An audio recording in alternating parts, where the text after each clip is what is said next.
An election commission has zero tolerance towards violence by any political person, any person against any of the elector or election staff. The election commission also has zero tolerance. A few moments later. সাত সকালে BJP নেতাকে গুলি মারল দুষ্কৃতীরা। 2001 সাল থেকে মিডিয়াতে আছে, এটা 2026, 25 বছর মিডিয়াতে আছে। এই 25 বছরে কত যে মুখ্য নির্বাচন কমিশনারকে এবং তাদের মুখে ফ্রি অ্যান্ড ফেয়ার ইলেকশন এবং ইলেকশন কমিশনের এই যে জিরো টলারেন্স, এই কথাটা কতবার যে শুনেছি আমি আপনাদের বোঝাতে পারবো না। আর এই কথাটা যখনই শুনি মুখে অটোমেটিক্যালি একটা হাসি চলে আসে, জানেন তো, আমাদের রাজ্যের ক্ষেত্রে। এই যে জ্ঞানেশ কুমার এসে বললেন না জিরো টলারেন্স, জ্ঞানেশ কুমারের আগে যারা ছিলেন গত 25 বছরে, মানে এই তৃণমূলের এই 14 বছর আর তার আগে 11 বছর সিপিএম এর 2001 সাল থেকে এই কত ফ্রি অ্যান্ড ফেয়ার ইলেকশন আর এই জিরো টলারেন্সের গল্প যে শুনে এলাম সেটা আপনারা নিশ্চয়ই জানেন। আর এই রাজ্যে জিরো টলারেন্স মানে হচ্ছে কখনো সিপিএম এর হাতে বিরোধীদের মার খাওয়া, কখনো তৃণমূলের হাতে বিরোধীদের মার খাওয়া। এটাই হচ্ছে নির্বাচন কমিশনের জিরো টলারেন্স। জ্ঞানেশ কুমার যখন কথাগুলো বলছিলেন, এই যে ধমকাচ্ছিলেন চমকাচ্ছিলেন, তখন দেখে আমাদের ছোটবেলার কথা মনে পড়ে যাচ্ছে। যখন আমরা স্কুলে পড়তাম, ধরুন 8-9-এ পড়ছি, প্রচন্ড বদমাইশ ছিলাম, মাস্টারমশাইরা বকতেন, যখন বকতেন চুপচাপ শুনে নিতাম, তার পরের মুহূর্ত থেকেই আবার সেই বদমাইশিগুলো আমরা চালু করে দিতাম। জ্ঞানেশ কুমারকে দেখে এরকমই কোনো উচ্চ মাধ্যমিক স্কুলের শিক্ষক মনে হচ্ছিল। তিনি মনে জানেন না যে এই রাজ্যের পরিস্থিতিটা ঠিক কি। 2021-এর ভোটের আগে, ভোটের পরে, রেজাল্ট বের হওয়ার পরে রাতে ঠিক কি কি বিভৎস ঘটনা এই রাজ্যে ঘটেছে জ্ঞানেশ কুমার মনে হয় জানা নেই। নির্বাচন কমিশনের কাছে ধমক চমক কেউ চায় না, লোকে হাসে। একটা বাচ্চা ছেলেও জানে মমতা বন্দ্যোপাধ্যায়ের হাতে, মমতা বন্দ্যোপাধ্যায়ের পুলিশের হাতে, মমতা বন্দ্যোপাধ্যায়ের প্রশাসনের হাতে না হবে ফ্রি, না হবে ফেয়ার, কোনো ইলেকশনই হবে না, যেটা আমরা বছরের পর বছর দেখে এসেছি।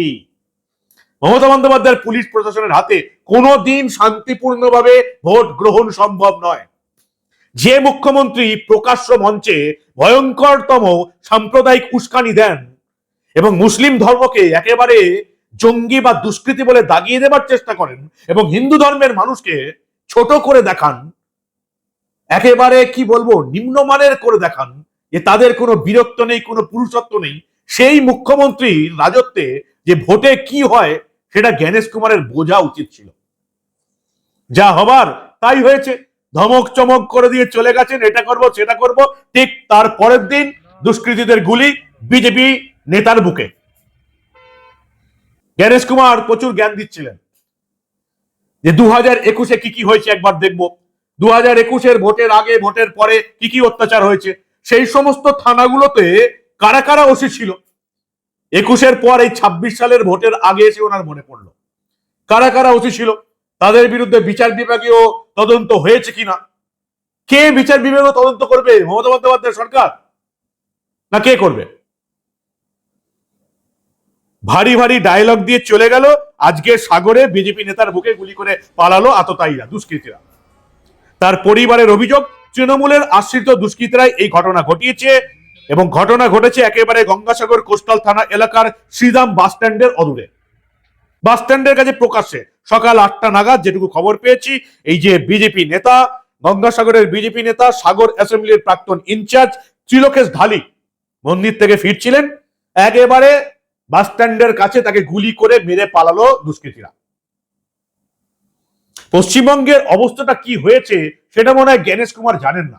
এখানে সিসিটিভির সামনে লোকে গুলি করে মেরে দিয়ে পালায়, সিসিটিভি ফুটেজ এটাতেও পেয়েছে লোকে।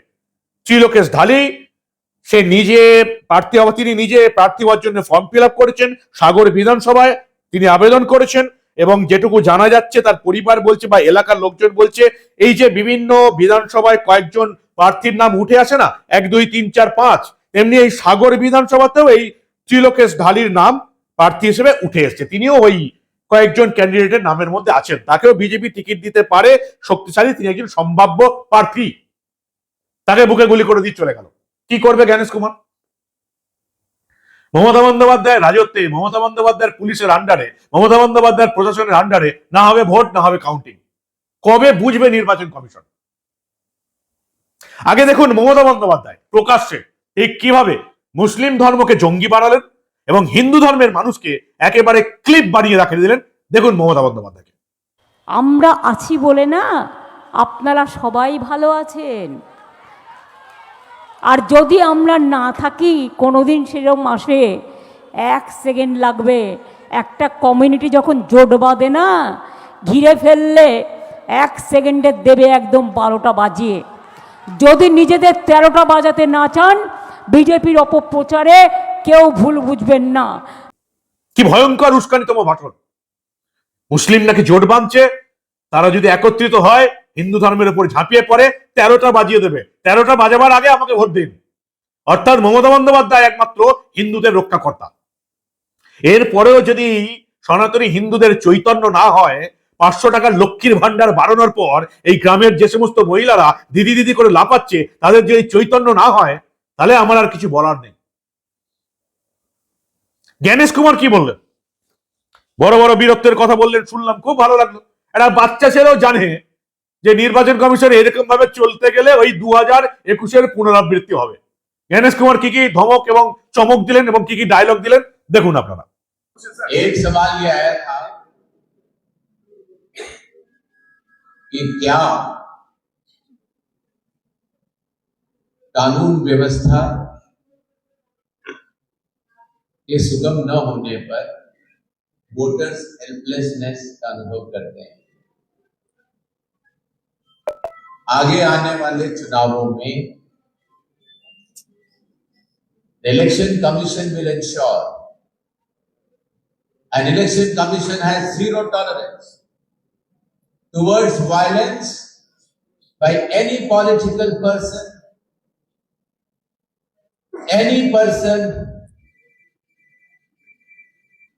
against any of the elector or election staff. The election commission also has zero tolerance towards any kind of intimidation, किसी भी वोटर को या चुनावी अधिकारी को डराया या धमकाया नहीं जाएगा, और जो भी इस प्रक्रिया में संलिप्त पाया जाएगा उसके खिलाफ सख्त से सख्त कार्रवाई चुनाव आयोग करेगा। इसी क्रम में पिछले चुनावों में जिसने भी इस तरह की काम करने की कोशिश की है उसके खिलाफ केसेस चुनाव आयोग ने रिव्यू किए हैं, और काफी केसेस में सजाएं भी हो चुकी हैं, और जो बचे हुए केसेस हैं उनको भी फॉलो अप और रिव्यू किया जा रहा है। জিরো টলারেন্স, জিরো টলারেন্স, দুবার বললেন জিরো টলারেন্স। তো জিরো টলারেন্স নিয়ে করবোটা কি? লুঙ্গি বাহিনীর ভূত দখল দেখবো, তারপরে বুঝবো আপনাদের জিরো টলারেন্স? জিরো টলারেন্সের কথা বলছে, বাহিনী আসবে, ভোট হবে, সবকিছু বলে যাওয়ার পর তারপর একদিনও কাটেনি, কয়েক মুহূর্ত পর বিজেপি নেতার গুলিবিদ্ধ শরীর যাচ্ছে। বেঁচে গেছেন, লাখ ভালো, ঠিকঠাক জায়গায় গুলিটা লাগেনি, নাহলে এতক্ষণে তিনি স্বর্গে চলে যেতেন। অল্পের জন্য বেঁচে গেছেন। কবে জ্ঞানেশ কুমারের মতো নির্বাচনী আধিকারিকরা বুঝবেন যে গোটা ভারতবর্ষের রাজ্যের তুলনায় পশ্চিমবঙ্গ একেবারে অন্য একটা রাজ্য? এখানে মমতার পুলিশ এবং প্রশাসনের আন্ডারে ভোট হবে না, হতে পারে না, এটা অবাস্তব একটা কথা। সব জায়গায় আবার লুঙ্গি বাহিনীর দাপট দেখতে হবে। সিসিটিভি, আরে প্রত্যেকটা বুথে একটা কেন 15টা করে সিসিটিভি লাগালো, সেই ফুটেজ কেউ দেখতে পাবে না। সকালেই তার উপর লুঙ্গি চাপা পড়বে, না গেঞ্জি চাপা পড়ে যাবে। মমতা বন্দ্যোপাধ্যায় সরকারি আধিকারিকদের দিয়ে ভোট হবে না। বিজেপি একটা প্রস্তাব দিয়েছে সমস্ত এজেন্টকে বুথের বাইরে বসাতে হবে, সেই প্রস্তাবটা মানা উচিত নির্বাচন কমিশনের। এজেন্টরা বাইরে থাকবে, শুধু ভোটার ভোট দিতে যাবে, আর ওই জাস্ট 3 থেকে 4 জন সরকারি আধিকারিক থাকবে। ইভিএম এর চারপাশে যেন কেউ না থাকে। ইভিএম এর 10-15 মিটারের মধ্যে যেন কেউ না থাকে, এই সিস্টেমটা নির্বাচন কমিশনারকে করতে হবে, তবে কাজ হবে। ত্রিলোকেশ ঢালি বুকে গুলি নিয়ে এখন হাসপাতালে চিকিৎসাধীন, কোন রকমে বেঁচে গেছে।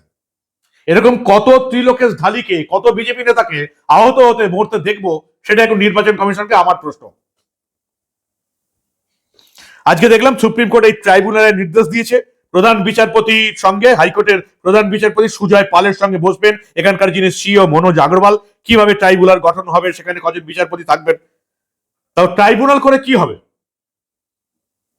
এবার মমতা বন্দ্যোপাধ্যায় এই ট্রাইব্যুনালে ঝাঁপিয়ে পড়বে যাদের নাম বাদ গেল তাদের নিয়ে। সুপ্রিম কোর্ট যেটা বলে দিয়েছে আশা করি সেটাই হবে, যে ভোট ঠিক সময় হবে। 16ই মার্চ বা 17ই মার্চ আমরা নির্বাচন কমিশনকে সাংবাদিক সম্মেলন করা দেখতে চাই। 16 এপ্রিল থেকে 30 এপ্রিলের মধ্যে 2 দফায় ভোট, ম্যাক্সিমাম 2 দফায় ভোট এবং কাউন্টিং আমরা দেখতে চাই। এবং এই 60 লাখ ভোটার যাদের নথি চেক হচ্ছে, 10-12 লাখ চেক হয়ে গেছে, তাদের মধ্যে 40% বাদ চলে যাচ্ছে। 60 লাখের মধ্যে আশা করছি প্রায় 25 লাখ বাদ চলে যাবে। আগে বাদ গেছে প্রায় 65 লাখ, আর 25 লাখ, 90 লক্ষ নাম বাদ চলে গেছে। ধরে না যেতে পারে 90 লক্ষ নাম ভোটার তালিকায় থাকবে না। মমতা বন্দ্যোপাধ্যায় তৃণমূল চতুর্থবারের জন্য ক্ষমতায় আসবে না। বাংলার মানুষ বুঝে গেছে মমতা বন্দ্যোপাধ্যায় কিভাবে ভয়ঙ্করতম উস্কানি দিয়ে আবার মুসলিমদের ভোট টানার চেষ্টা করছেন। শিক্ষিত মুসলিম, রাষ্ট্রবাদী মুসলিম মমতা তৃণমূলকে ভোট দেবে না, দিতে পারে না। 26,000-এর চাকরি চুরি গেছে, তার মধ্যে কয়েক হাজার মুসলিম ছাত্রছাত্রীও ছিল, মুসলিম যুবক যুবতীও ছিল। মমতার তৃণমূল হিন্দুদের পক্ষেও বিপজ্জনক, মুসলিমদের পক্ষেও বিপজ্জনক। মুসলিমদের দুষ্কৃতি গুন্ডা বানিয়ে দিয়েছে মমতার তৃণমূল কংগ্রেস।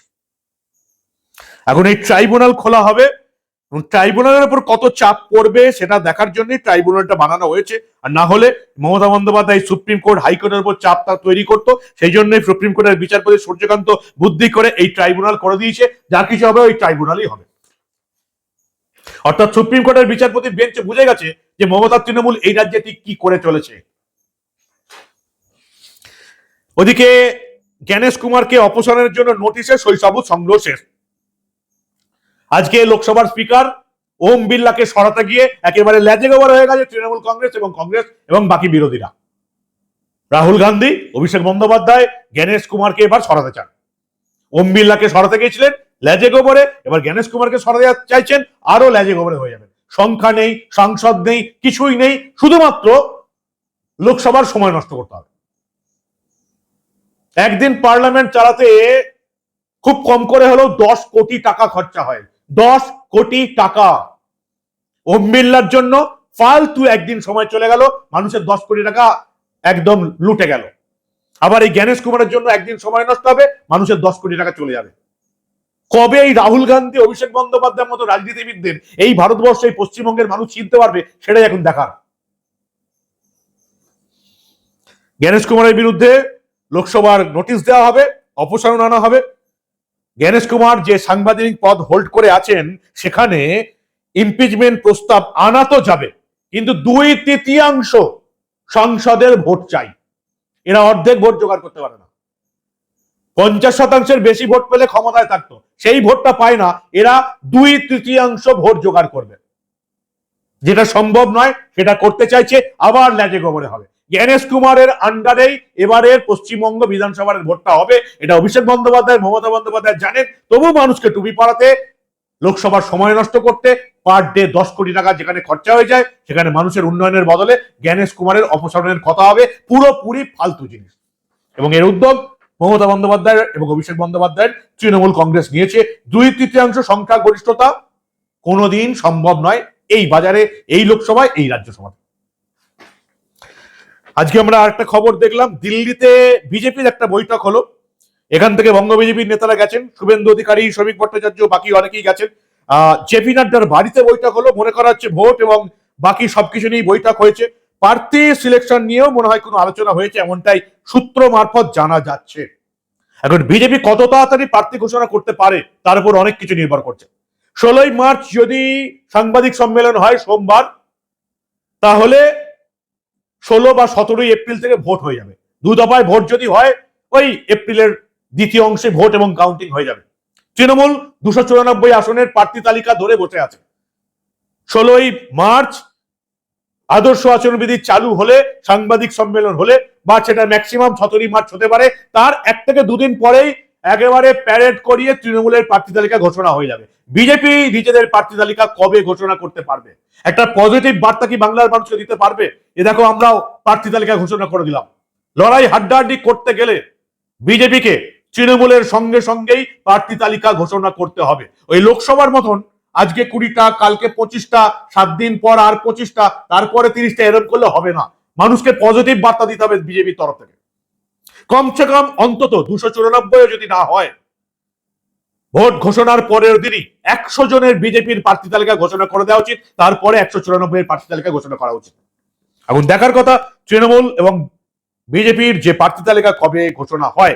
14 মার্চ কলকাতার ব্রিগেডের জনসভা প্রধানমন্ত্রী মোদীর, সেখানে এই পরিবর্তন যাত্রা শেষ হচ্ছে, পরিবর্তনের সমস্ত যাত্রা ব্রিগেডে আসবে এবং সেখানে নরেন্দ্র মোদী ভাষণ দেবেন, এমনটাই হয়ে আছে। 14 মার্চ ভাষণ দিয়ে নরেন্দ্র মোদী দিল্লি ফিরে যাবেন। 16 বা ম্যাক্সিমাম 17 মার্চ ভোটের দিনক্ষণ ঘোষণা হয়ে যাবে।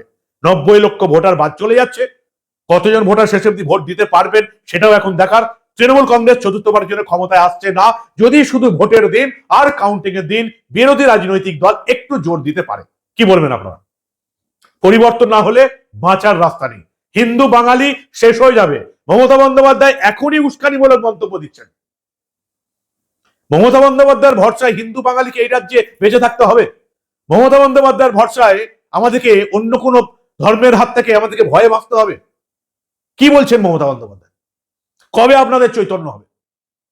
সেদিন আপনাদের চৈতন্য হওয়া দরকার ছিল যেদিন মা কালীকে পুলিশের প্রিজন ভ্যানে করে গ্রেপ্তার করে নিয়ে গেছিল মমতার পুলিশ। সেই দিন আপনাদের চৈতন্য হওয়া দরকার ছিল।